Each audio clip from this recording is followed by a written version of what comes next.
Hi friends, ఈరోజైతే ఒగ్గు కథ రంగంలోనే మన కుక్కల కుమార్ అన్న చేయబట్టి అయితే నేను ఒగ్గు కథ ఛానల్ పెట్టిన. ఒగ్గు కథ కళాకారులు అందరికైతే పరిచయం అయిన ఫ్రెండ్స్. ఎందుకంటే ఈ అన్న లేదే నేను నాకు ఏ కళాకారుడు అంటే ఒగ్గు కథ కళాకారుడు ఎవరు కూడా నాకు పరిచయం లేదు. అన్న అయితే మొదటిసారిగా నాకు పరిచయం అయింది. అన్న థ్యాంక్స్ అన్న. అన్నతోని ఈరోజు స్పెండ్ చేసినందుకైతే నాకు చాలా ఆనందంగా ఉంది. అన్న చెప్పండి అన్న. ఈరోజు అన్నతోనే నేను కూర్చున్నందుకు కూడా నా జన్మ ధన్యమైంది. ఎన్ని రోజులే అనుకోబట్టి అనుకున్న కళలు కూడా నెరవేర్చినాయి. అన్నతో నేను స్పెండ్ చేసినందుకు, అన్నతో నేను కూర్చున్నందుకు నాకు కూడా చాలా సంతోషమైంది.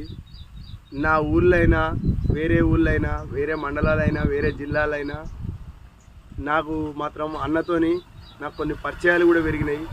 నాకు అన్న సహకరించినందుకు, అన్న చేసిన మేలుకు థ్యాంక్స్ అన్న. నేనైతే చాలా అయితే ఆనందపడుతున్నా.